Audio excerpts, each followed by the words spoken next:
Olá, boa noite a todos. Boa noite aqui a minha plateia de 3. Boa noite para vocês que estão nos assistindo aí na internet. Sejam todos bem-vindos à nossa transmissão online. Como a Adriana falou, nós temos vivido alguns dias difíceis e eu, em nome da igreja, em nome das famílias que estão ainda enlutadas, que estão ainda passando por dificuldades, eu quero agradecer a todos vocês pelas mensagens de carinho, pelas mensagens de fortalecimento, pelas orações, por todo o apoio que vocês têm prestado. Nós somos muito gratos por tudo que Deus tem feito através da vida de vocês, nas nossas vidas também. Amém?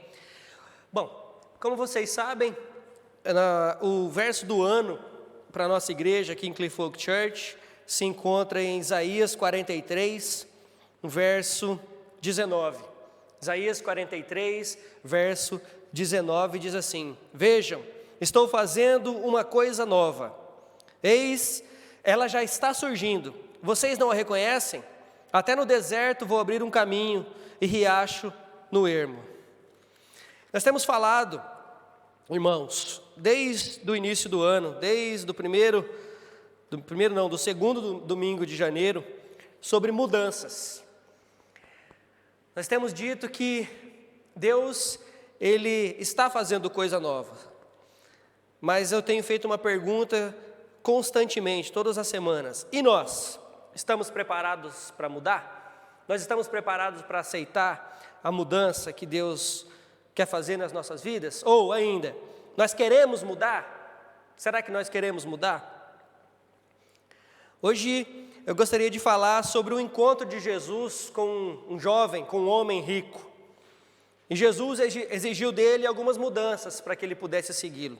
Mas como a história nos conta, o texto nos diz que aquele jovem não ficou muito feliz com as mudanças que foram exigidas dele. Então, nós sabemos que cada pessoa tem necessidades que lhe são um tanto quanto peculiares. Alguns problemas de saúde, outros têm necessidade de alimentos e ainda outros aparentam não ter necessidade nenhuma, Mas a verdade é que todos nós passamos por algum tipo de dificuldade. Eu gostaria de convidar vocês para abrir a sua Bíblia em Lucas capítulo 18, e nós vamos ler dos versos 18 a 30. Lucas, capítulo 18, dos versos 18 a 30. Diz assim a palavra do Senhor: Certo homem importante lhe perguntou: Bom mestre, que farei para herdar a vida eterna? Por que me chama bom? Respondeu Jesus. Não há ninguém que seja bom a não ser somente Deus. Você conhece os mandamentos: não adulterarás, não matarás, não furtarás, não darás falso testemunho, honra teu pai e tua mãe. A tudo isso tenho obedecido desde a adolescência, disse ele. Ao ouvir isso, disse-lhe Jesus: falta-lhe ainda uma coisa. Venda tudo o que você possui e dê o dinheiro aos pobres, e você terá um tesouro nos céus. Depois, venha e siga-me. Ouvindo isso, ele ficou triste, porque era muito rico. Vendo-o entristecido, Jesus disse: como é difícil aos ricos entrar no reino de Deus. De fato, é mais fácil passar um camelo pelo fundo de uma agulha do que um rico entrar no reino de Deus. Os que ouviram isso perguntaram: então, quem pode ser salvo? Jesus respondeu: o que é impossível para os homens é possível para Deus. Pedro disse-lhe: nós deixamos tudo o que tínhamos para seguir-te. Respondeu Jesus: digo-lhes a verdade, ninguém que tenha deixado casa, mulher, irmãos, pai ou filhos, por causa do reino de Deus, deixará de receber na presente era, muitas vezes mais, e na era futura, a vida eterna. Amém? Senhor Deus, mais uma vez te damos graças pela tua palavra, pelo teu Espírito Santo, Senhor Deus, atuando em nós. Senhor, nós te pedimos em nome de Jesus, fala conosco mais uma vez essa noite, que a mudança tão necessária nas nossas vidas possa vir pelo teu Espírito Santo, Senhor Deus, e que possamos estar prontos, corajosos, firmes, para podermos mudar para a tua honra e para a tua glória. Em nome santo de Jesus é que nós oramos. Amém. Amém. Então, qualquer pessoa que olhasse para esse homem rico, diria que ele não tinha dificuldades nenhuma, ele não passava por problema nenhum em sua vida.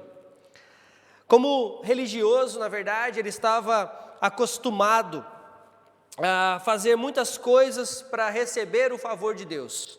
Ele obedecia a lei, ele fazia os sacrifícios, porque era uma prática religiosa. E na verdade, hoje ainda, nós vemos muitos religiosos achando que vão herdar a vida eterna se fizerem algo para Deus, né? Ou seja, eu faço uma troca com Deus, eu faço isso para Deus, mas Deus tem que me dar algo em troca. E nós bem sabemos que, lamentavelmente, essas ideias ou essas práticas são totalmente contra o que diz a palavra de Deus. E partem daqueles que acreditam que a salvação vem por boas obras. Quando nós sabemos que Efésios 2:9, 2:8 e 9, Paulo escrevendo à igreja de Éfeso diz que, pois vocês são salvos pela graça, Efésios capítulo 2, versos 8 e 9, desculpe, vocês são salvos pela graça, por meio da fé, e isso não vem de vocês, é dom de Deus, não por obras, para que ninguém se glorie. Nas últimas semanas, como eu disse no início, temos falado acerca de mudanças. Na última semana, por exemplo, nós falamos acerca de Paulo e sobre a mudança radical que Paulo sofreu em sua vida. Hoje, porém, eu gostaria de chamar a atenção para essa pessoa que aparentemente achava que mudanças não eram necessárias para seguir a Jesus e para obter salvação. A primeira coisa que nós vemos a partir do verso 18 é que ele era um religioso, mas estava perdido. Ele achava que tinha algo, mas na verdade não tinha o mais importante, que era a salvação. O verso 18 diz: bom mestre, que hei de fazer para herdar a vida eterna? Nessa pergunta fica clara a incerteza daquele homem quanto à vida eterna. Ele não tinha certeza para onde ele iria, ele não tinha certeza que ele era salvo. Essa dúvida estava presente na sua cabeça. Ele era um bom religioso, ele estava pelo menos preocupado com o que haveria de vir, não é verdade? Apesar de ser religioso, parecia que faltava alguma coisa. Isso, na verdade, até caracteriza uma certa virtude naquele homem, porque apesar de fazer todos os rituais que ele fazia, apesar das suas orações, apesar de tudo, ele talvez chegou a Jesus com aquele sentimento de que estava realmente faltando alguma coisa, ou ele se achegou a Jesus para que Jesus falasse: para você não falta nada, está tudo bem, você já está salvo, não precisa mudança nenhuma, para você já está tudo certo. Nós não sabemos, na verdade, qual foi a intenção daquele homem, mas o que nós sabemos é que ele era um religioso, mas não tinha a certeza da sua salvação. Ou seja, essa coisa da salvação por méritos, nós precisamos de uma vez por todas esquecer, porque salvação não é por méritos nossos, é pelo mérito de Cristo somente, é pela graça somente, é pela fé somente, ok? E nós precisamos acordar as pessoas que estão ao nosso redor antes que seja tarde demais. Porque ainda hoje nós vemos gente dentro da igreja dizendo que pode fazer algo para Deus. Nós vemos pessoas dentro da igreja dizendo que podem barganhar com Deus. Quando na verdade nós acabamos de ler que somos salvos pela graça por meio da fé. E nem isso vem de nós. É dom de Deus. Para que nós não nos gloriemos. Nem a nossa fé vem de nós mesmos. É de Deus. O jovem então, ou esse homem, ele chama Jesus de bom. E talvez a intenção dele era receber algum elogio de volta. Talvez Jesus diria para ele: diga, bom homem, o que você está querendo? Mas Jesus o advertiu já de cara dizendo: por que me chamas bom? Sendo que é somente um que é bom, e esse é Deus. A seguir, então, o jovem foi testado na sua religiosidade. Jesus lhe perguntou: você conhece os mandamentos? Não adulterará, não furtará, não dirás falso testemunho, honra teu pai e tua mãe, e assim vai. E ele respondeu: sim, todas essas coisas eu conheço desde criança. Ele de fato era um bom religioso. Melhor do que a maioria de muitos crentes que estão dentro da igreja hoje, que nem os 10 mandamentos não sabem. Ele pelo menos conhecia os 10, né? Mas isso é por falta de conhecimento, é por falta de estudo da palavra, por falta de leitura da palavra. Ele pelo menos lia, conhecia a palavra. Mas fica aqui claro que apesar de um homem religioso, mesmo guardando os mandamentos, ele não tinha certeza da salvação. Não tinha segurança enquanto a sua vida eterna. Era religioso, mas parecia estar faltando algo. E por quê? Porque ele não conhecia a Jesus. Porque ele não conhecia a Jesus. A segunda coisa que nós vemos, e aí é quando parece que o cinto começa a apertar um pouco, é quando Jesus exige dele uma mudança. Quando Jesus exige dele que ele deixe para trás algumas coisas. E parece que muitas vezes é isso que acontece nas nossas vidas, nós desanimamos, nós queremos deixar a vida cristã de lado porque Jesus começa a exigir de nós mudanças. Como exigiu de Paulo, como exigiu de Pedro, como exigiu de João, como exigiu de Tomé, como exigiu de Tiago e assim por diante. Jesus, ele exige de nós mudança, e essa mudança não é para o bem dele, é para o bem de nós mesmos. Ele exige que nós mudemos para que nós glorifiquemos o nome dele e que isso faça bem a nós mesmos. Eu costumo dizer que Jesus, eu sem Jesus não sou nada, mas Jesus sem eu, ele continua sendo Jesus, ele continua sendo Deus. Ok? Ele não depende de nós, nós é que dependemos dele. Que isso fique claro para nós de uma vez por todas. E Jesus então exige uma mudança. Verso 22. Quando Jesus ouviu isso, disse-lhe ainda te falta uma coisa. Vende tudo o que tens, reparte pelos pobres e terás um tesouro no céu. Vem e segue-me. Jesus não disse, vem, me siga e largue tudo. Jesus disse, largue tudo primeiro e aí vem e segue-me. Ele exigiu mudança radical na vida daquele homem. Mudança radical. Jesus aqui, deixa eu deixar isso bem claro, porque algumas pessoas confundem essa passagem bíblica dizendo que rico vai tudo para o inferno mesmo. Crente não pode ser rico.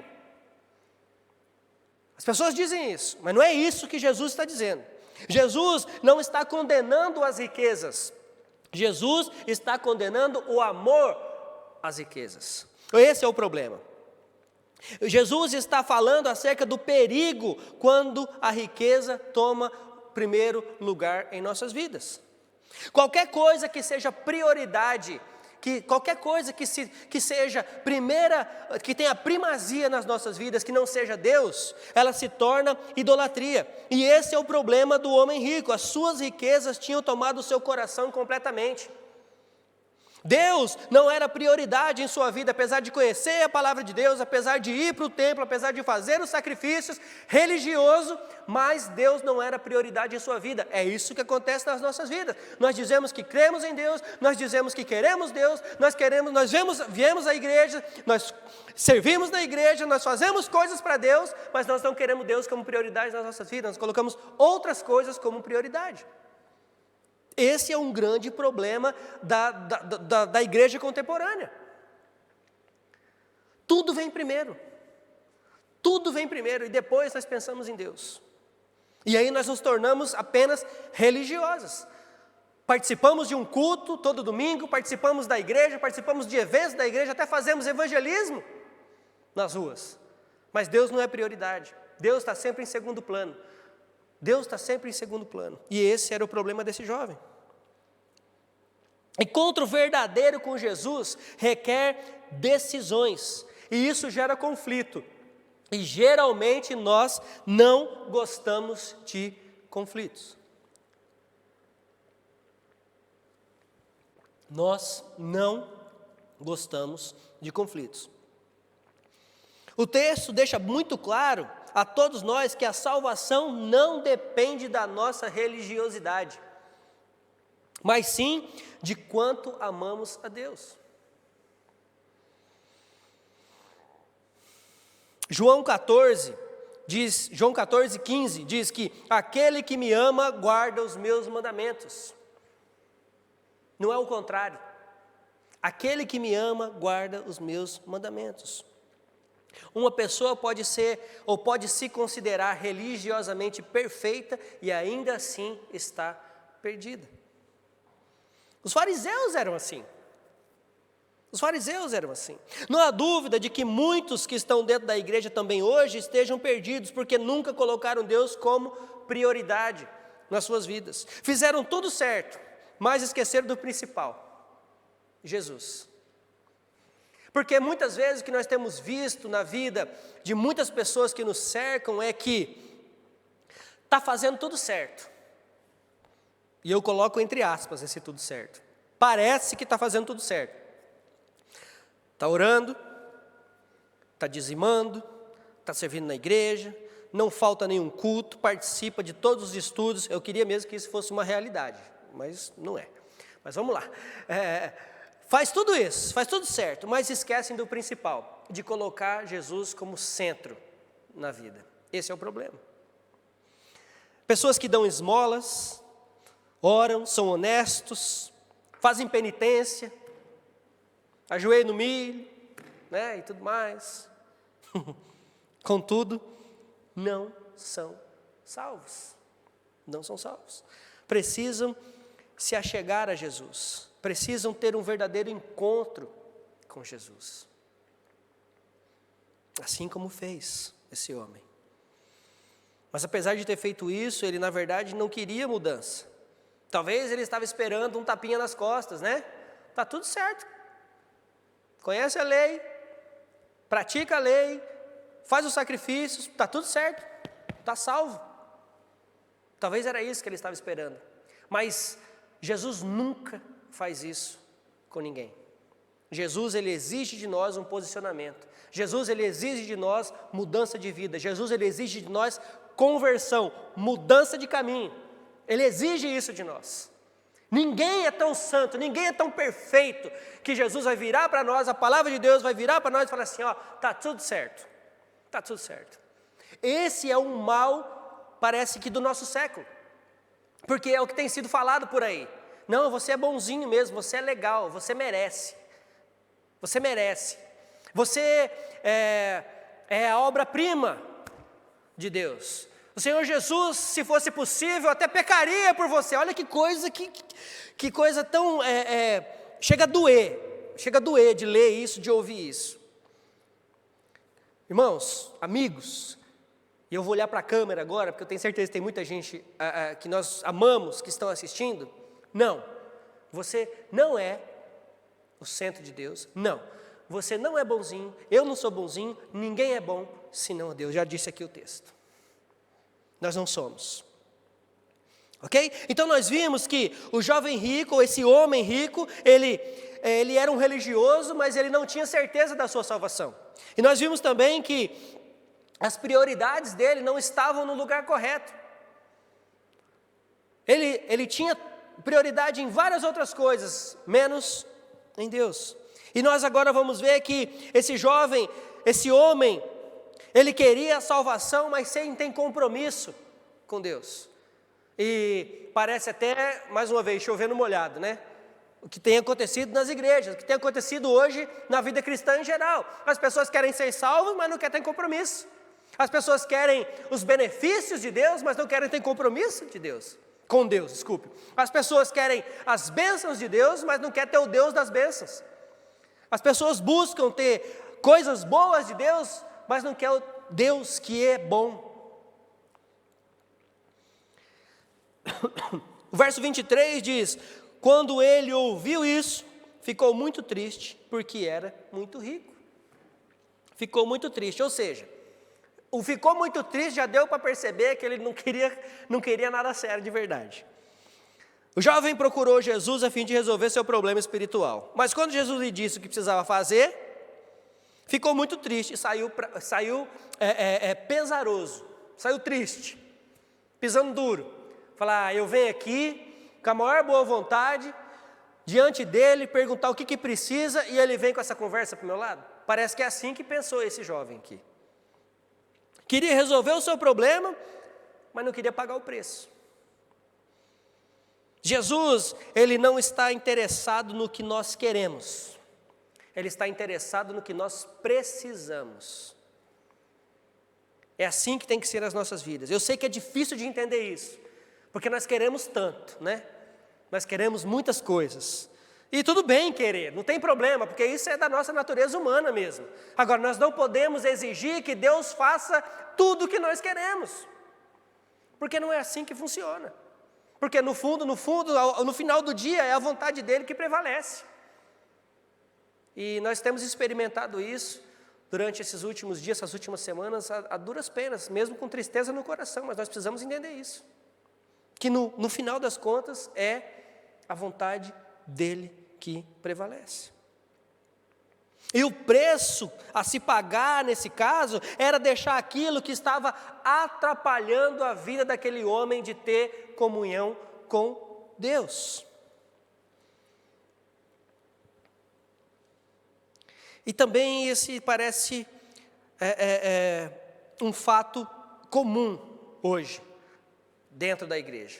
E eu estou falando dentro da igreja, não estou falando lá fora. Lá fora piorou, mas dentro da igreja teria que ter um entendimento melhor disso. A maioria das pessoas, elas desejam a salvação, elas querem a vida eterna, mas não querem abandonar os seus pecados. Não querem deixar seus pecados de lado. Não querem deixar as coisas que atrapalham de lado. Querem Jesus, mas querem continuar na vida boa, nos seus vícios, na sua vida promíscua. Isso é simplesmente incompatível com aquele que se diz salvo em Cristo. Porque Cristo, quando Ele salva, Ele também purifica. Cristo, quando Ele salva, Ele muda a mente transformada. Cristo, quando Ele salva, Ele transforma. Tem alguns que mudam da água para o vinho. Tem alguns que hoje eram bêbado e amanhã só fala a palavra de Deus, parou de beber, nunca mais tocou em nada. Ok, amém, glória a Deus, aleluia. Mas tem gente que o processo é mais lento. Tem gente que demora mais um pouco para entender. Tem gente que é mais cético, que precisa ver um pouco mais de Deus, que precisa entender, que precisa aprender um pouco mais de Deus. Tudo bem. Agora, que precisa haver uma mudança? Precisa. Nós não podemos nos enganar. Não existe salvação sem compromisso com Deus e sua palavra. Porque aquele que é salvo de verdade, ele quer compromisso com Deus e a sua palavra. Entendam isso. Um dos primeiros sinais que você vê na vida de um crente verdadeiramente salvo é porque ela tem sede de Deus. Quem não é salvo não quer saber de Deus. Quem não é salvo não quer saber da palavra de Deus. Quem não é salvo não quer saber do povo de Deus. Uma vez que eu sou salvo, eu tenho amor por Jesus. Uma vez que Ele me transforma, uma vez que eu entendi o que Ele fez por mim, eu amo Ele, porque Ele me amou primeiro, diz a palavra, não é isso? Então, uma vez que eu entendi isso, eu amo as coisas dEle e eu amo o povo dEle. Só que hoje, parece que eu amo Jesus, Ele lá e eu cá, de vez em quando eu leio a Bíblia, e crente, não quero perto de mim. Isso não é sinal de gente verdadeiramente salva, me desculpem. Mas não é.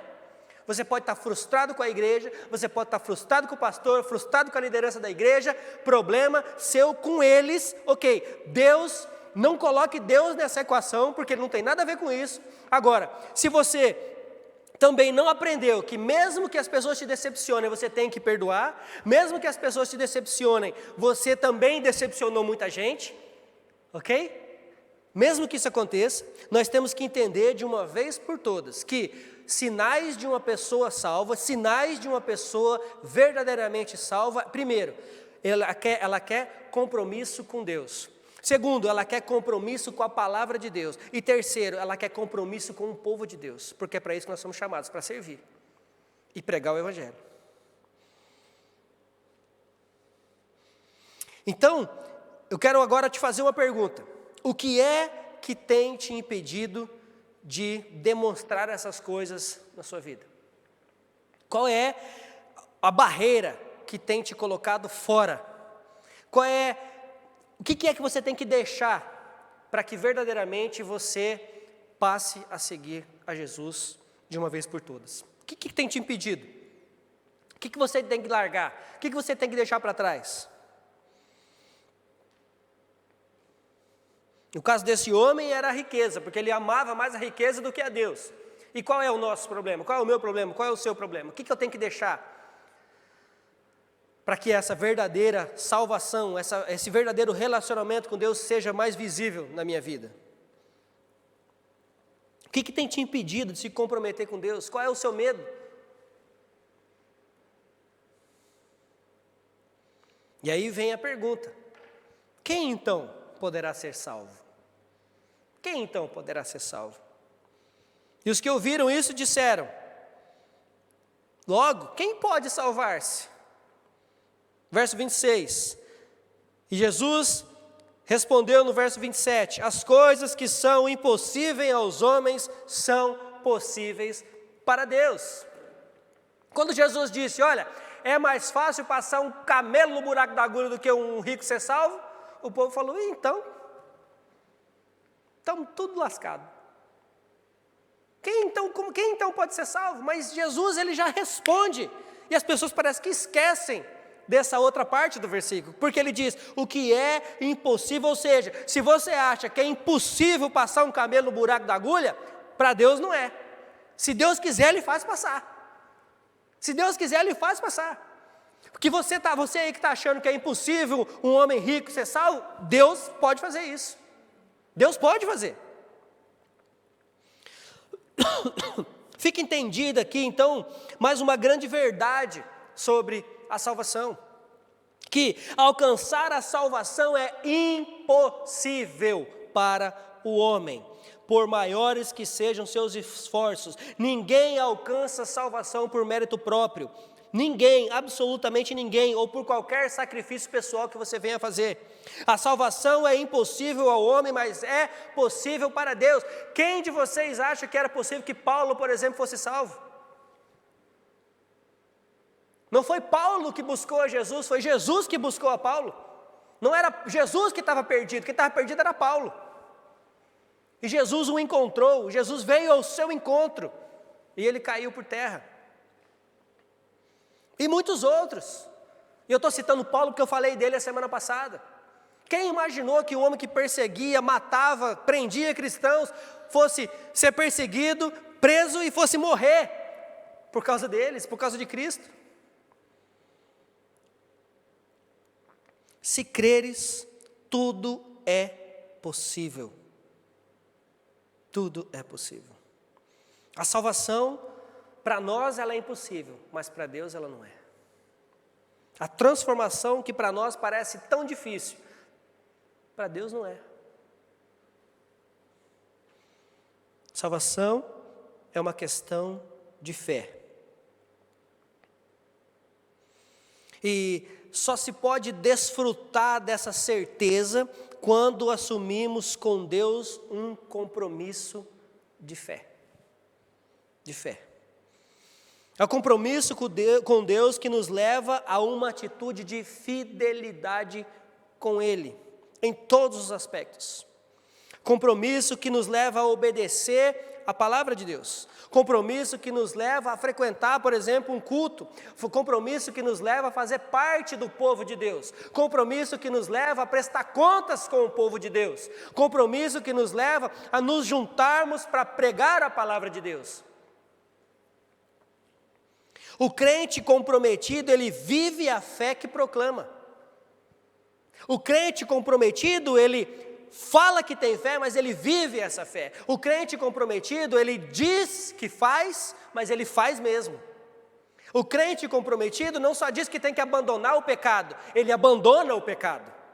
Ele não só aponta e diz que você tem que fazer, ele também precisa fazer. Ele não olha para você e diz, olha, você tem que perdoar. Não, ele também perdoa. Ele não olha para você e diz, você tem que amar. Não, ele também ama. O crente comprometido vive a fé e proclama a fé que vive. Absolutamente todas as pessoas comprometidas com Deus têm a promessa de recompensa do Senhor. Olha o que ele disse para Pedro. Primeiro Pedro diz, depois Jesus então retruca. Fala, espera aí que eu vou te explicar como é que funciona. Pedro disse, então, eis que deixamos tudo, versos 28 a 30 agora.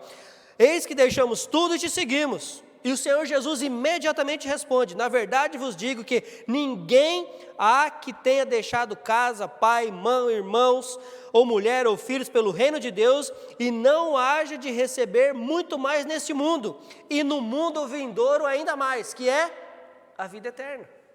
Absolutamente ninguém. Ninguém perde por aceitar a seguir a Jesus. Ninguém perde por aceitar a servir e viver por Jesus. Pois Ele promete grandes bênçãos nessa vida e na vida vindoura. Agora, o problema é nós precisamos começar a identificar qual é o tipo de bênção que a gente quer. Porque se nós achamos que servir a Jesus vai ser tudo fácil, se nós achamos que servir a Jesus vamos ficar ricos, se nós achamos que servir a Jesus tudo vai ser mil maravilhas, aí o seu foco já não está em Jesus, o seu foco está em você mesmo. Você não está olhando para cima, você está olhando para baixo, para o seu umbigo. Né? Porque é isso que nós fazemos. Né? E nós ouvimos por aí, venha para Jesus que está tudo bem, venha para Jesus que sua vida vai melhorar. Eu comecei a dizimar na igreja, eu comecei então a ganhar 10 vezes mais.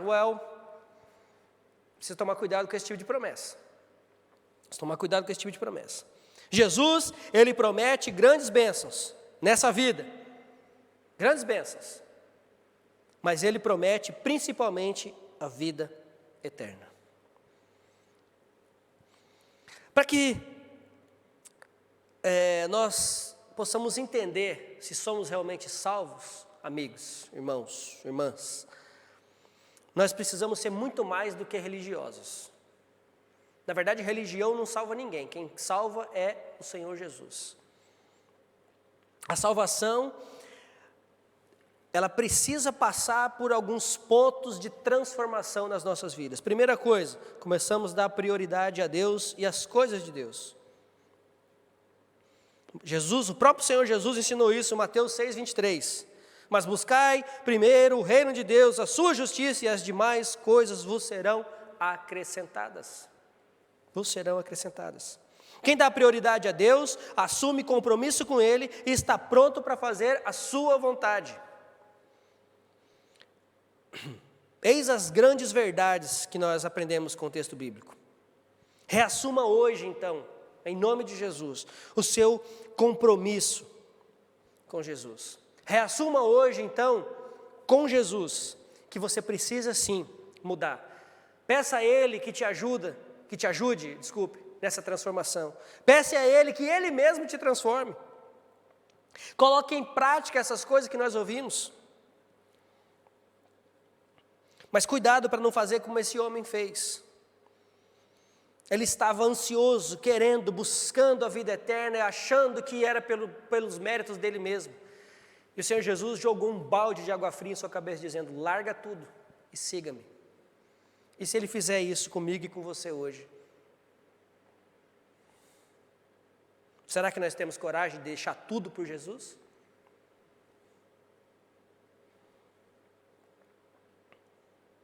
Lembra do fato relatado aqui mesmo no livro de Lucas, capítulo 5, eu vou aqui parafrasear para vocês, para a gente não perder muito tempo, tá bom? Mas Lucas capítulo 5, a partir do verso 11, Pedro, ele havia acabado de chegar de uma pescaria. Uma pescaria fracassada, não tinha pego nada.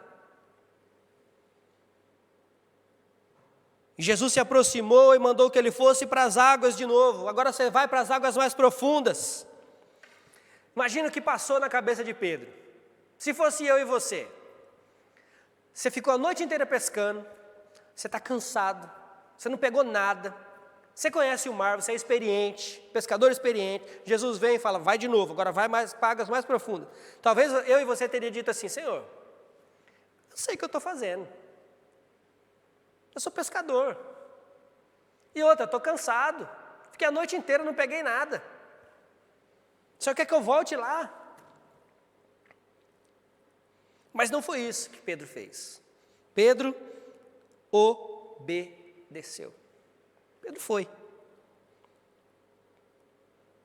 E quando Pedro viu o que aconteceu, as redes cheias de peixes que chegavam a rasgar, virou-se para Jesus e disse, Senhor, afaste-se de mim, pois sou homem pecador. Ele reconheceu na hora quem era o Senhor Jesus Cristo. E aí, parafraseando aqui as palavras de Jesus, Jesus vira para Pedro e diz: Pedro, eu não estou aqui somente para mandar que você pesque. Eu não estou aqui somente para ter um encontro com você, para te encontrar aqui pessoalmente. Eu estou aqui para mudar a sua vida e a sua história.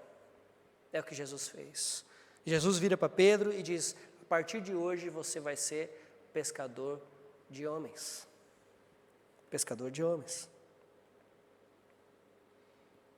Então, que nós possamos pensar, assim como Pedro, que nós possamos não querer somente um encontro ou uma visita de Jesus, mas que nós possamos querer verdadeiramente que Ele mude a nossa história, transforme a nossa vida.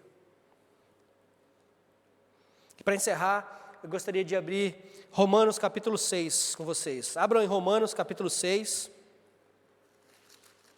por favor.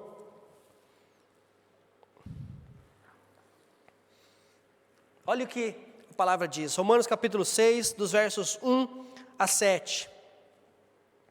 Que diremos então? Continuaremos pecando para que a graça aumente? De maneira nenhuma. Nós, os que morremos para o pecado, como podemos continuar vivendo nele?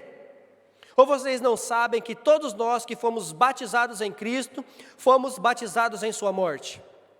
Portanto, fomos sepultados com Ele na morte por meio do batismo, a fim de que assim como Cristo foi ressuscitado dos mortos mediante a glória do Pai, também nós vivamos uma vida nova. Se dessa forma formos unidos a Ele na semelhança da sua morte, certamente o seremos também na semelhança da sua ressurreição. Pois sabemos que o nosso velho homem foi crucificado com Ele, para que o corpo do pecado seja destruído e não mais sejamos escravos do pecado. Pois quem morreu foi justificado do pecado. Ora, se morremos com Cristo, cremos que também com Ele viveremos. Então, queridos, o que eu quero deixar aqui muito claro é que, se estamos em Cristo, como eu tenho dito também, semana após semana, somos nova criação. As coisas velhas passaram, eis que tudo se fez novo. E agora eu quero fazer uma outra pergunta. Eis que tudo se fez novo? Na minha vida? Na sua? Eis que tudo se fez novo? Ou ainda precisa algumas coisas serem tiradas? Algumas coisas serem deixadas para trás, verdadeiramente? O que tem te impedido de se entregar de uma vez por todas os braços do Pai? O que é que você tem que deixar? O que é que você tem que deixar para trás? O que é que você tem que largar? Que nós possamos ter uma atitude diferente desse homem. Quando Jesus, na sua graça e misericórdia, virar para mim e para você e dizer: largue isso e siga-me. Nós possamos ter coragem de deixar isso para trás e seguir.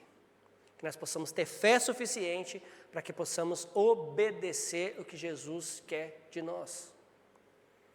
Para que nós coloquemos então Jesus no lugar que deve ser nas nossas vidas, no trono. Ele é o cabeça da igreja. Se nós dizemos que somos igreja de Cristo, então Ele é o nosso cabeça. Ele é o nosso Senhor e Salvador. Ele é o Senhor dos senhores. Ele é Rei dos reis. Ele é o início e o fim, o alfa e o ômega. Ele é Senhor. Que possamos entender isso de uma vez por todas. Deixemos a religiosidade de lado e vamos viver uma vida cristã robusta, cheia de fé, cheia de esperança e também cheia de trabalho, porque há muito a ser feito para Cristo e para a igreja, na igreja de Cristo. Que Ele mesmo nos capacite a vivermos isso. E que Ele mesmo promova as tantas mudanças que nós ainda precisamos. Em nome de Jesus. Amém? Vamos orar?